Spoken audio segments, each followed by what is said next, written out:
Hola tout le monde, j'espère que vous allez bien.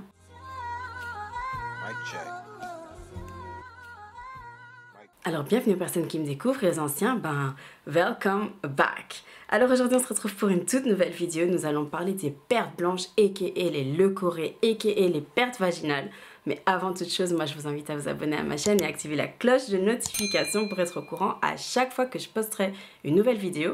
Je vous invite aussi à me suivre sur Instagram, à liker la vidéo à la fin si elle vous a plu et à la partager avec des personnes qui pourraient être intéressées par le sujet. Alors les pertes blanches c'est quoi? Les pertes blanches sont en fait des écoulements qui sortent du vagin et qui sont produites par le vagin et par l'utérus. Ces pertes blanches sont tout à fait naturelles, voilà, toutes les personnes ayant un vagin en ont. Ça apparaît quelques années avant les premières règles et ça continue jusqu'à la ménopause. Alors beaucoup de personnes le savent ou pas, voilà, à quoi est-ce que ça ressemble les pertes blanches? Ça a en fait une couleur blanchâtre ou translucide et oui ça a une texture gluante, ça n'a pas vraiment une odeur spéciale, ça peut aussi parfois être jaune. Il faut savoir qu'il faut faire vraiment attention parce qu'à partir du moment où vous voyez que vos pertes blanches commencent à changer d'aspect, voilà, qu'elles deviennent plus épaisses, qu'elles deviennent plus jaunes, qu'elles deviennent un peu vertes comme ça, si vous avez l'impression que elles deviennent malodorantes, si vous avez l'impression qu'elles sont plus collantes, si vous...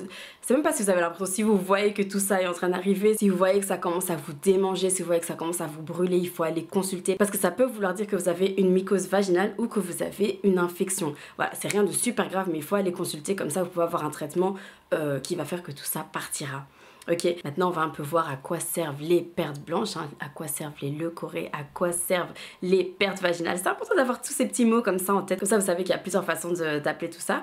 Alors les pertes blanches servent à différentes choses, voilà. On va aborder 4 points ensemble. La première chose que les pertes blanches vont faire, c'est nous montrer en fait qu'on a une très bonne, qu'on a une bonne santé vaginale, voilà, qu'on est en bonne santé, qu'on est prête à être enceinte, etc. Donc c'est important de voir que tout est bien, comme ça on sait que voilà, on est en bonne santé et que tout se passe bien. La deuxième chose, c'est que les pertes blanches, les leucorrhées vont permettre au vagin de s'auto-nettoyer. Le vagin se nettoie tout seul, on n'a pas besoin, et vraiment, il faut pas le faire. Il faut pas se laver avec de l'eau, il faut pas se laver avec du savon, il faut pas se laver avec des gels intimes, etc. parce que ça va venir abîmer la flore vaginale. Il faut le laisser faire son travail tout seul et tout se passera bien. Le vagin va en fait évacuer toutes les cellules mortes, même la cyprine, hein, la mouille, ça va aussi enlever la sueur qu'il y aura.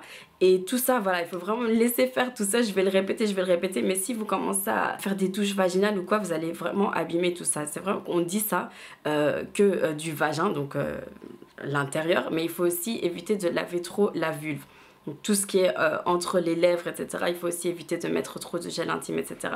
Je sais que beaucoup de personnes à la pharmacie vont vous conseiller tout ça pour avoir une meilleure odeur, mais il faut pas le faire, c'est vraiment juste commercial.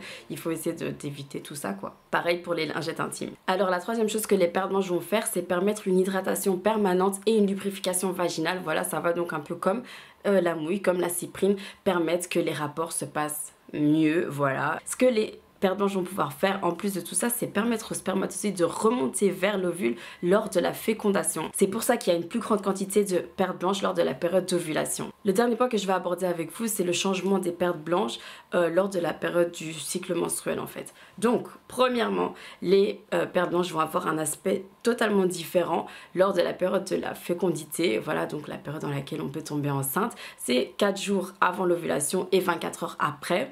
Voilà, les pertes blanches vont être beaucoup plus translucides, transparentes, vont être beaucoup plus fluides, voilà, et c'est ce qui va permettre en fait aux spermatozoïdes de remonter vers l'ovule plus facilement. Les pertes blanches changent aussi d'aspect juste avant les règles. Elles deviennent plus épaisses et plus abondantes quelques jours avant les règles. La couleur peut aussi devenir plus foncée et jaune. Enfin, pendant la grossesse, les pertes blanches vont devenir plus abondantes. Tout ça, c'est dû au fait que le taux des hormones est plus élevé, hein, les hormones qui sont produites par le placenta et par le corps. Tout ça fait que voilà, une femme enceinte va avoir des leucorrhées plus abondantes et plus fluides. J'espère que vous en savez plus sur les pertes blanches. Si vous avez quand même des questions, n'hésitez pas à les poser en commentaire ou sur Instagram ou par mail. Je mettrai toujours mon adresse mail dans la barre d'infos. En attendant la prochaine vidéo, prenez soin de vous. Gros bisous!